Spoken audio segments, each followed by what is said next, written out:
So, ladies and gentlemen, let me start talking to you about the need to co-create right now. So, let me take you through this presentation that we put together on why you should co-create and what is happening. First of all, I've been seeing the Indian economy now for the last 40 years very closely, right from the beginning of the 80s. And what we have seen is that growth is extremely cyclical. It happens in phases. Growth is not, especially, I'm talking about the growth of the economy, okay? You have these ups and you have these downs, and you have these ups and you have these downs. And that is really what happens as far as the economy is concerned. However, businesses move in a different kind of a cycle altogether. Now, while the economy moves up and down, businesses kind of move in a different way altogether. What businesses do is that they move from one cycle to the other cycle. So you've got a 5 crore cycle, you've got a 10 crore cycle, you've got a 25 crore cycle, you've got a 50 crore, 100 crore, 200 crore, 250 crores, 500 crores, like that. And when you move from one cycle to the other, that is when businesses actually will grow. But there are two issues that we've got to keep in mind. When an existing player vacates a particular cycle of 100 crores or 200 crores, and when he moves up into the next cycle, then a very agile competitor can actually take a fair amount of business from that person. And this is something which we are seeing again and again and again, that when you move from cycles, so one of the ways in which you can grow your business is to keep looking at the fact that you can actually move from one cycle to the other and look for opportunities from your competition and look at who is moving up the cycle or who's dropping off that particular cycle. Okay? And therefore, you can figure out how you can move in. One of the important things when you're part of this business cycle and you're moving from one cycle, I keep saying these are 5 crores, 10 crores, 25 crores, 50 crores, 100 crores. 250 and then 500 and 1,000, and then this keeps going up. The easiest way to move from one cycle to the other cycle is to have a collaboration mindset.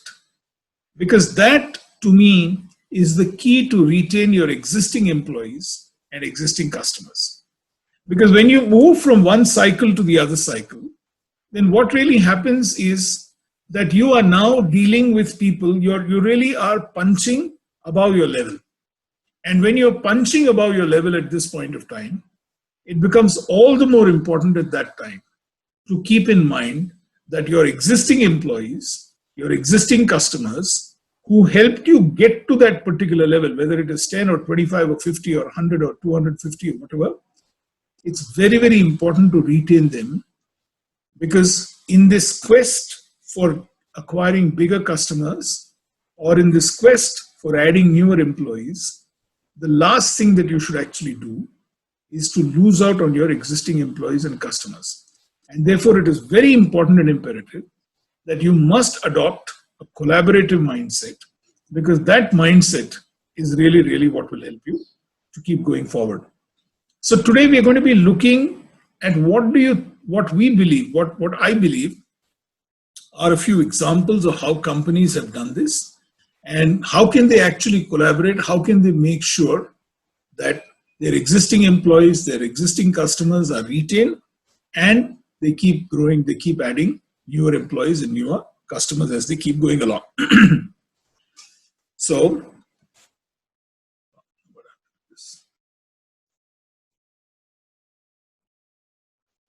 all right. Now, here is an interesting fact that I was reading, that despite all these situations of gloom and doom and things not working out in this lockdown and things like that, we will come to that in a while. The fact is that we are right now in a $5 trillion challenge. And yesterday or day before yesterday, Modi made a very interesting statement when he said that one of the things that this corona crisis has taught us is that we need to become more and more self-reliant, which means that each of us is now going to be looking at a tremendous opportunity for growth.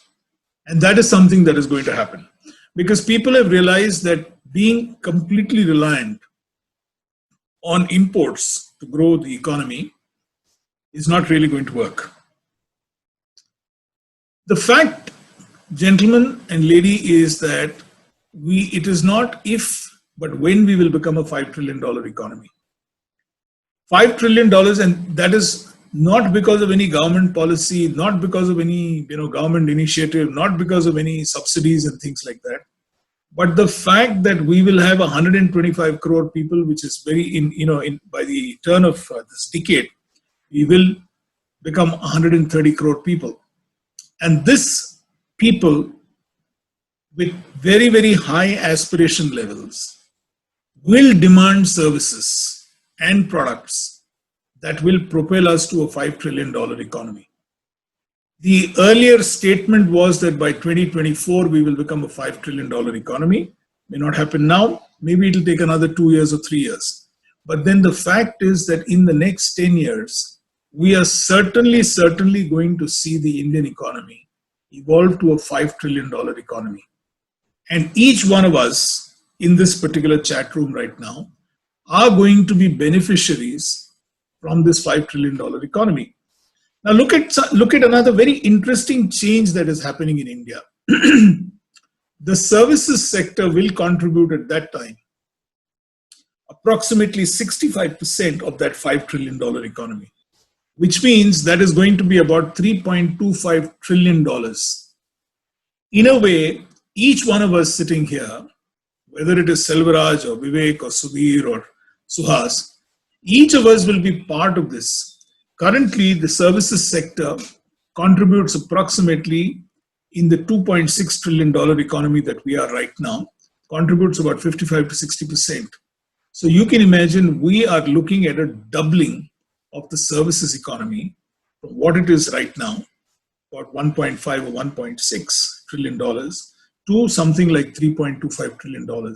And this is a huge opportunity that is available for each of us. So the important thing to remember is this. In this current scenario that we are in right now, we have to keep one thing in mind. We are going to go through 3 phases. Right now is what I call the relief phase, where all businesses are looking for some kind of a relief from the government, from the banks, from everybody, from their customers, from their clients, from their employees. This is the relief phase of the economy. Immediately after the lockdown is lifted, we will get into what I call the recovery phase. And in the recovery phase, we're going to be worried about, okay, how do we reboot our companies? How do we restart our companies? What are we going to do about that? But very, very shortly, we will get into what I call the regeneration phase. And if you want to get into that regeneration phase, then you need a whole different approach as to how are you going to actually make sure that you catch the tail and then move forward in that. Having said that, I want you also to understand one thing. Your customers, and we took a look at a lot of customers yesterday and day before, we did a lot of work with customers on how customers are behaving and things like that. If you look at customers today, there is a very, very interesting conundrum that we've got into. The sheer options that a customer has gone up enormously in the world. The sheer options that people have is fantastic at this point of time. But at the same time, the patience levels of our customers is coming down day by day by day. And this is what I call the options to patience conundrum. Take a look at yourself as a consumer. Why look at your customers, whether it is a B2B or we are all customers individually. We consume so many products. We consume so many services. I mean, we are people who will be consuming, let's say, Selvaraj's soup. But the point is this, that today, if you go into the market, there are so many options that are available to us as consumers, as customers, for any product or service. But our patience levels are at an absolutely low level. And I want you to keep this in mind, that in the recovery phase, this is one of the things that we're going to be hitting. That we will have a situation where our customers' patience is going to be running thin because everybody but everybody is going to be scrambling around and hoping that they will just survive where we are right now. So the challenge to all of us is this: is our business ready to move into the regeneration phase, or are we going to make way for the big boys in the world to come and take us over? We've already seen two very interesting examples of creeping acquisitions in some of our blue chip companies. Facebook making a small acquisition in Reliance, big money, but a small one. And slowly but surely, you can be rest assured that Facebook is going to be a large influencer as far as Reliance is concerned. And likewise, we've seen the same thing happen in HDFC Bank, which is one of our best run banks in the country. The Chinese have come in and they put a presence out there. So if you see what is going to happen, I've seen this happening in advertising. I've seen this happening in consulting. I've seen this happening in accounting, where the big boys have come and they've taken over businesses and they've come in with deep pockets and they are going to be looking at how they are going to get into this particular area. So it's more important than ever before today for us that we are going to make sure that we are going to get a pie of this huge market that is waiting for us individually. So we need to co-create the future. Okay, we need to figure out a way that each of us is going to take our business and find out how can we actually work on the future and what can we do on this. So the first thing that we need to do, I believe, is that we need to add more width to our customer base. We need to figure out ways, because there are lots and lots of people who are going to be vacating spaces at this point of time in our traditional customer bases. So is it possible for us to add to the width of our customer base? The second, in what way can we add to the depth of our offerings? Each customer, I believe, has a certain wallet that he or she has got for our products or services. Are we getting a significant share of that wallet, or are we not getting a significant share of that wallet, is a question that we need to ask ourselves. And the third, we need to figure out how can we add to the breadth of our offerings. So simply put, how can we do more, how can we do faster, and how can we do better? What I'd like to do is that, like in all our interactive seminars till now, I'd like you to, please, if you can grab a piece of paper and a pen, I want you to think of these three things. Is there a strategy that you have that you'd like to share with us so that we can learn from you in terms of either doing more or doing faster or doing better? Is there anything that you're doing right now that you'd like to share? So I'd like to open up this into a discussion mode, and if any of you would like to share so that the rest of us can learn from what you're doing and benefit on these three.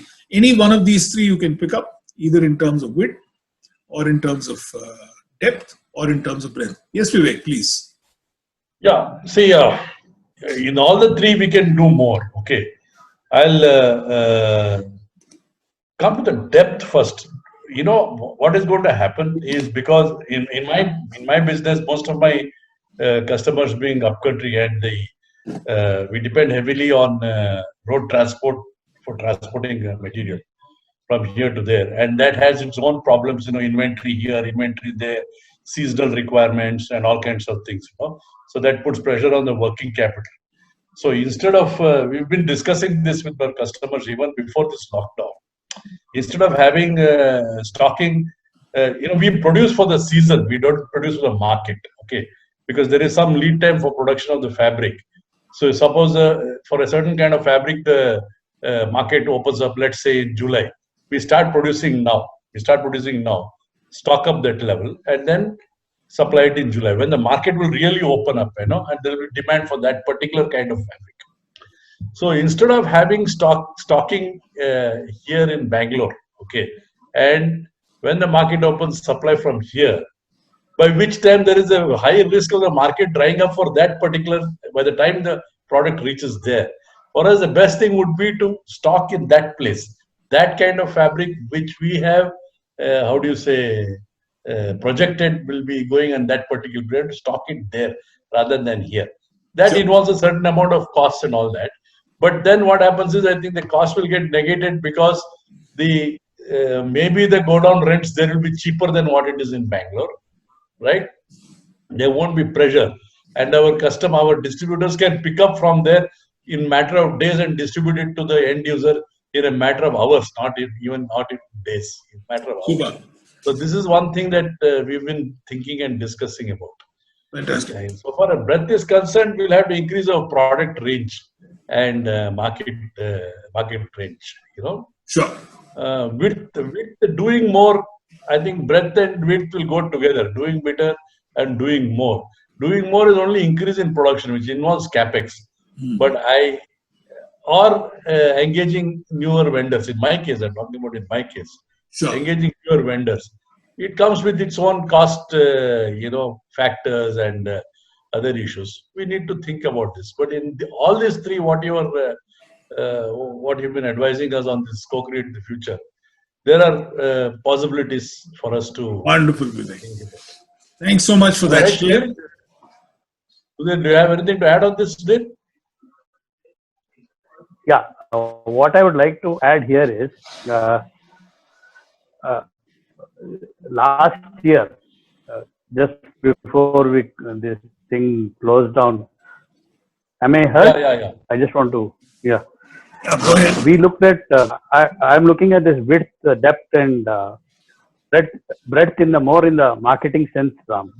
Yeah. So when you say width, I am looking at adding more customers. Yeah. Building up. Right now, we are focused on 5 or 6 primary customers who give us about 80% of our turnover. Right now, I am looking at the other 20% who are existing with us. How can we move them into the 80% bracket? So that I have wider choices and wider areas of sales going on, instead of depending on the 4 or 5 people that were giving us a 80% this thing. So what we are attempting to do is to add on more customers to the thing. Now, being in the area that we have already traditionally been servicing, that market is more or less limited. There's not much of a growth potential. So we are looking at redesigning our product to fit other industry verticals. Wonderful. So that is the second thing that we are looking at and saying, can we supply to the agri sector? Can we supply to the health sector? Can we supply to the consumer sector or fisheries department? Yeah. So that is how we are looking at increasing the width. When I see depth here, what you are talking about breadth, I talk about that in the sense of depth. That means my existing customer, how can I make him go right up to that level, passionate advocate? Okay, if he is a ardent believer, how do I move him to a passionate advocate? If he is just a moment of truth guy, how do I take him into ardent believer and then beyond? So I'm looking at pushing them much deeper so that we anchor him much more to our organization. Very nice. Very nice. So that is also the third dimension in terms of what you talk about as depth, and I consider it to be, is I'm looking at the what we have termed amongst ourselves in our marketing team is known as RFM analysis.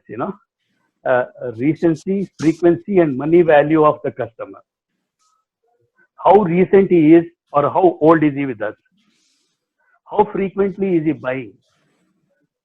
And what is the money value to the total turnover that he is generating to us? Very nice. So when we do this RFM analysis, I know who are my top customers, who are my bottom customers.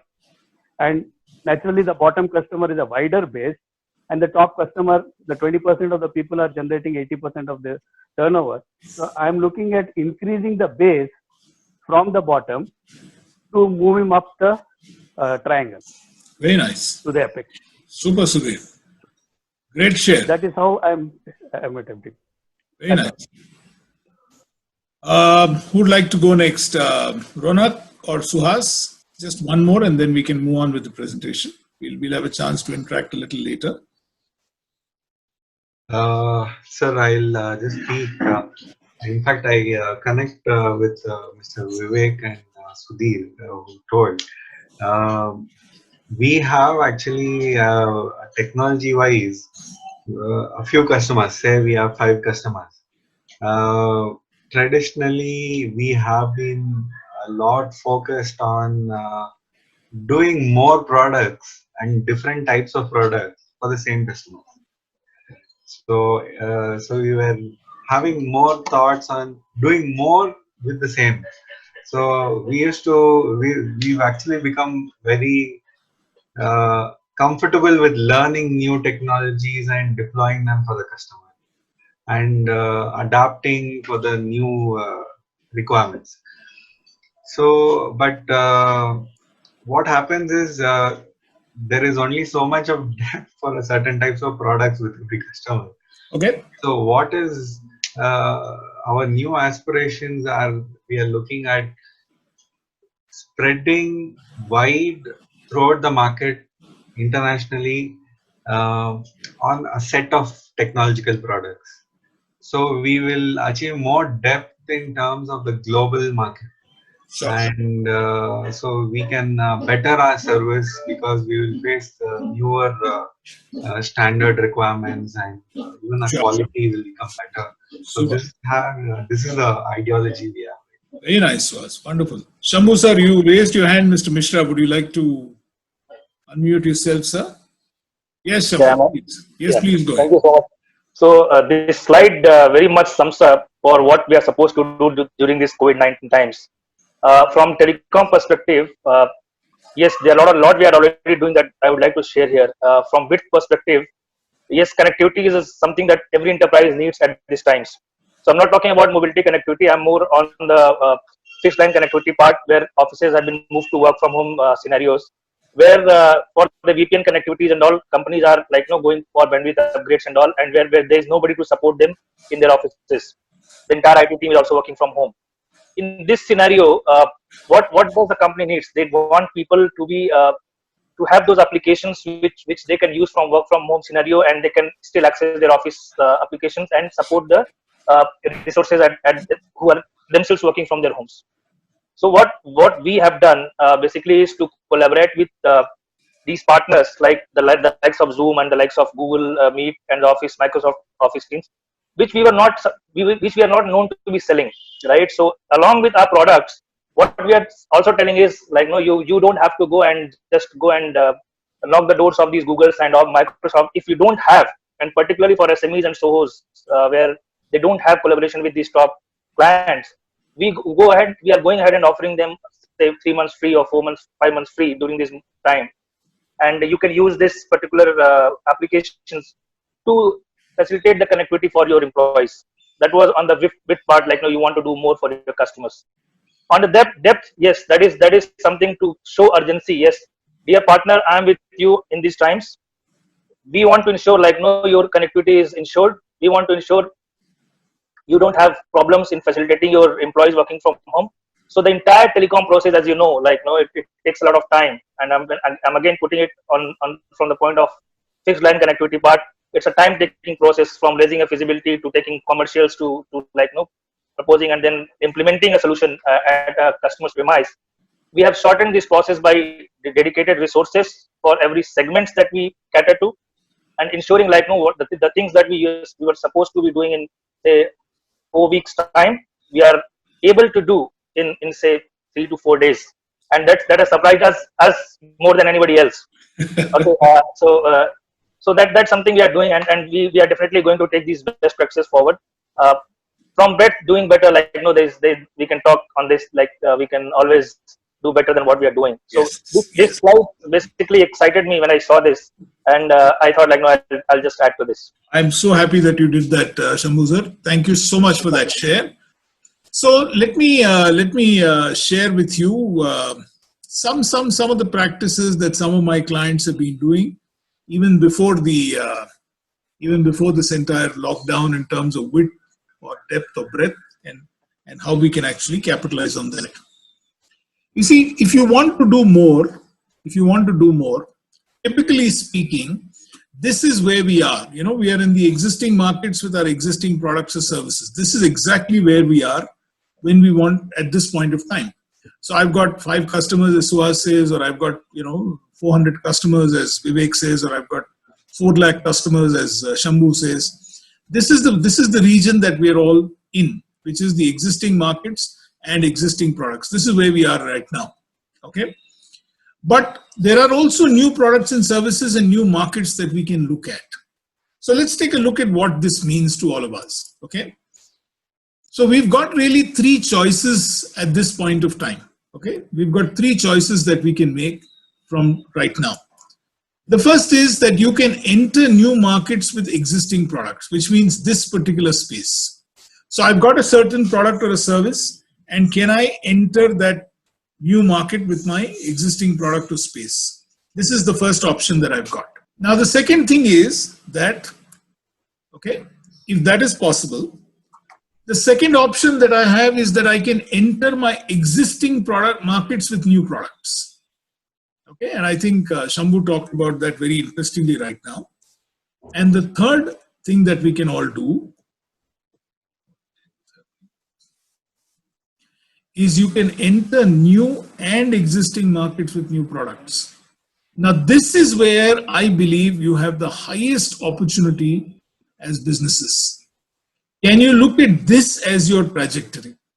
Not this part or this part, but really look at this, where you're entering new and existing markets with new products. Remember, right now, there is a tremendous opportunity in the market, because there are people who've been traditionally playing in this market that are going to get threatened at this point of time. You will see a fair amount of businesses fold up. You will see a fair amount of markets that will not be serviced.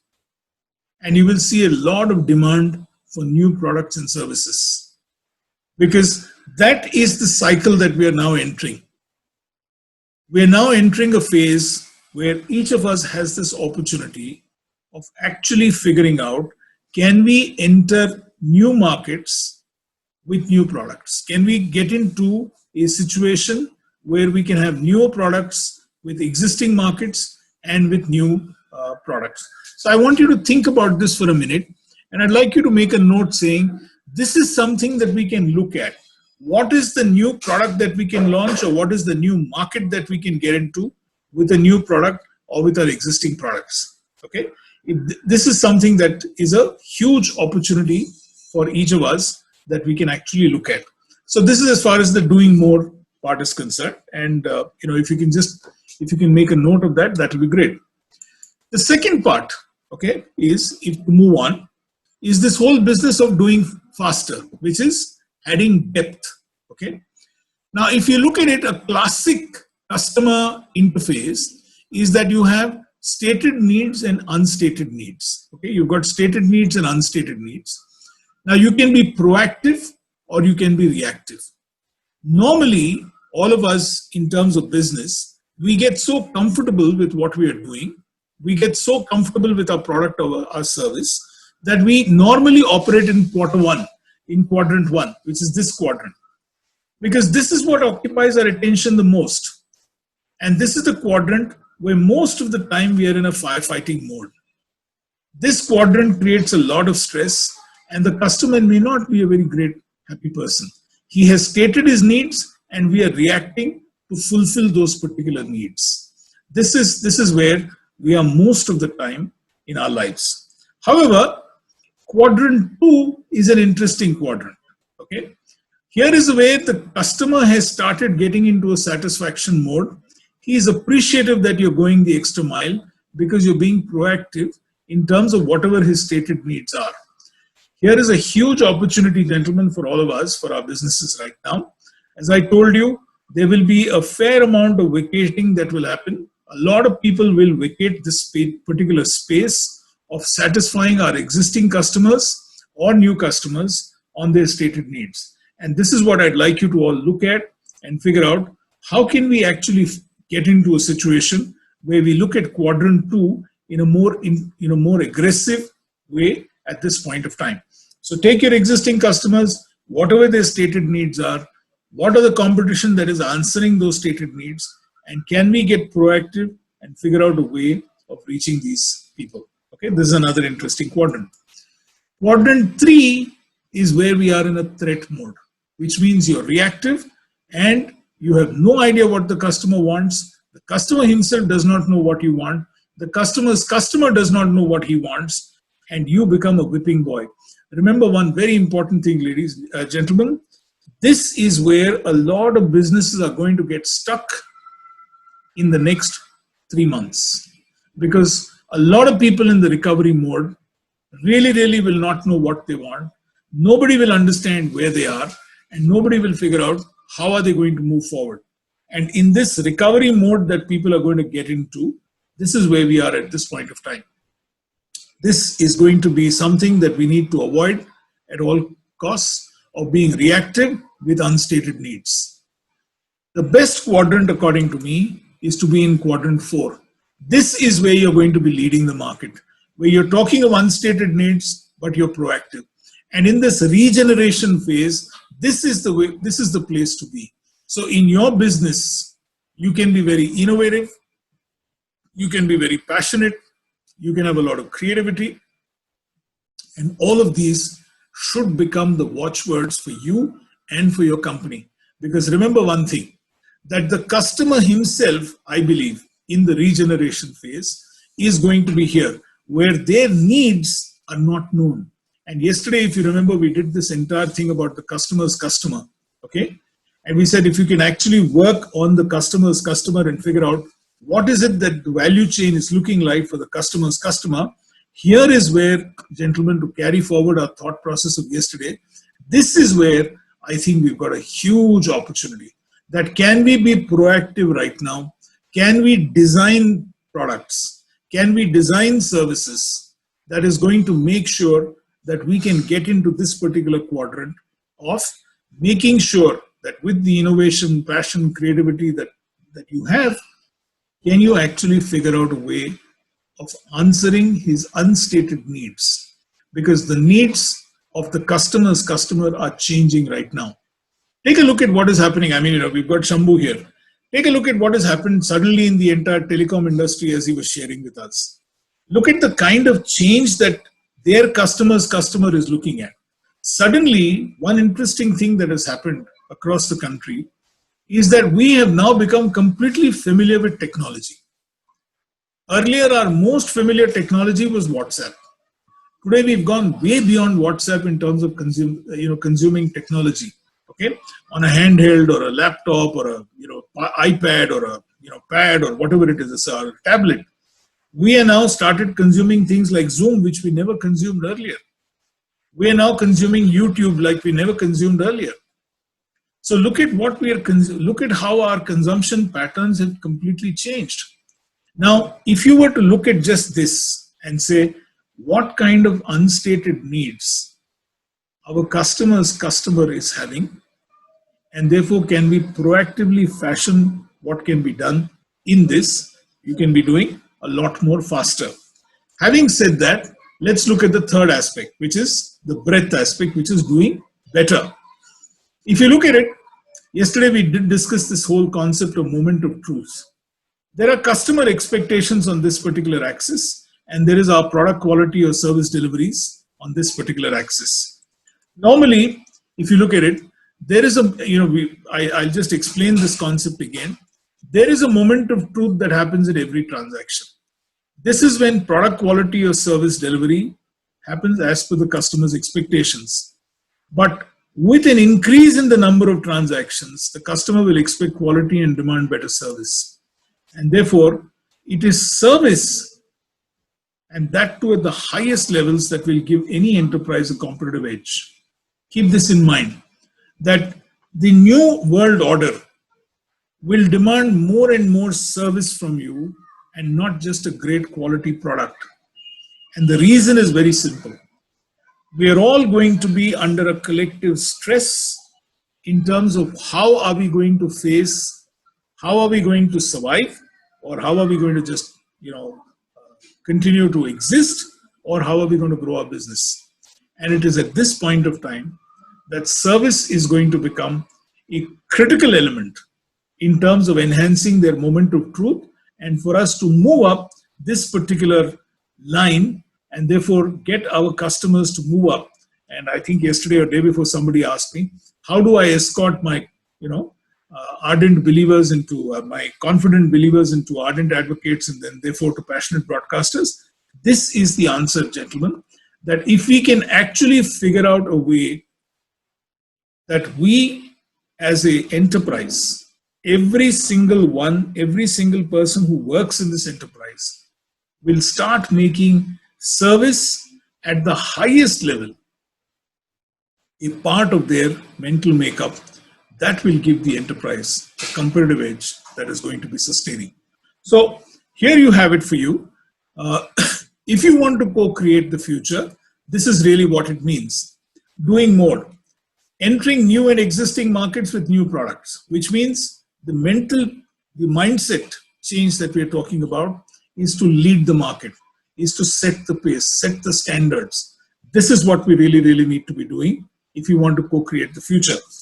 Second, if you want to do faster, which is if you want to add to the depth of your offerings, you need to be proactive. Remember, I talked to you about meeting unstated needs when you lead the market. This is when the profits are highest. Innovation, passion, creativity, these are the hallmarks of your business. And finally, if you need to do better, it is superior service, and that too at the highest levels, and excellent quality that will give the enterprise a competitive edge that is going to be sustaining. So how are you going to co-create the future? So I believe there are going to be three very important things that we need to do in each of these, whether it is doing more or faster or better. Number one is to understand our customer much better. That is number one. Number two, by making collaboration a part of our mental makeup, we need to figure out a way in which collaboration is going to happen on a regular basis, because we ourselves can't really eat the pie that is going to be available. So we need to bring in collaboration. A collaboration has its own pitfalls. Can you trust? Can you not trust? Etc. etc. But with a collaborative mindset, it is possible for us to do all these three, which is adding width, which is the more, which is doing more, or adding depth, which is doing faster, or adding breadth, which is in terms of doing better. It is this that I'm recommending to each one of you, that if you want to co-create the future, you need to figure out a way in which all these three are going to be working with you. Doing more, doing faster, and doing better. I do hope that, when I asked you to write down what can you do, you did make a couple of notes. Now I'd like you to spend a minute or two in terms of quiet contemplation, in terms of what do you think you can each do in each of these three things starting today. And therefore, when this whole situation is going to change, how can you do a bypass from the relief phase into a regeneration phase, bypassing the recovery phase? Because if you can mentally move you and your enterprise into a regeneration phase, then you guys are the people who are going to get the best advantage of this entire area. So let's spend a minute or two in quiet contemplation and make a few notes saying, what is it that I can be doing under each of these three in this particular way? Okay, doing more or doing faster or doing better. So let me just quickly take you to the next slide that I have with me. And this kind of sums it up. Okay, so how do we grow after this entire lockdown? What do we need to do? There is first and foremost, gentlemen, that I'm recommending to all of you, that we need to change our entire mindset. We need a huge mindset change that has to happen with us, because the old system of working is not going to work any longer. This much, I hope all of you will, kind of agree with me. What are some of the things that we need to do? The first mindset change that we need to do is that we need to lead the market. Okay? And to lead the market, you need to set the pace. You need to build trust. That is something which is extremely important right now. Okay? And I love what Vivek and Sudhir do. They've actually brought trust into their entire baseline itself. They say that we weave trust into relationships. The second thing that you need to do is to be proactive. And one of the big mindset changes is this. We need to get passion, we need to get creativity, and we need to get innovation as part of our system. And for this, if required, we need to start investing in young minds, because young minds are extremely innovative. Young minds are in your face. I call them the I generation. The I generation is irritating, is in your face, is indolent, is insolent. But at the same time, the I generation is the most innovative generation that we've seen. The I generation is some of the most inventive generations that we've seen. The kind of solutions, even in this kind of a lockdown, that the I generation is coming up with is amazing. I'm part of a think tank where we are evaluating new ideas from startups. And the kind of ideas that are being thrown at us, even in terms of just simple things like a PPE, is amazing, is stunning. And that is something that we need to bring in. And finally, we need to make sure that superior service is the competitive edge that each of us have. So we need to get these three things in mind. Build trust, set the pace, get our teams to start thinking that, look, we need to lead the market. Because what I've seen in the last 4 cycles like this is this, that those companies that have been agile are companies that have gone and managed to replace the earlier companies that were not so agile. Okay? I can give you an example of what I'm saying. A classic player in the IT space is TCS. And TCS has gone on to become bigger and bigger and bigger and bigger, because somewhere within TCS, they've managed to bring in this culture of embracing change. And that is why TCS is where it is. Whereas if you look at that particular industry, the traditional big guys, the Infosys and the Wipros, are people who've never been able to capitalize on the changes in the marketplace the way TCS has. And that really is the kind of thing that I'd like to recommend to all of you.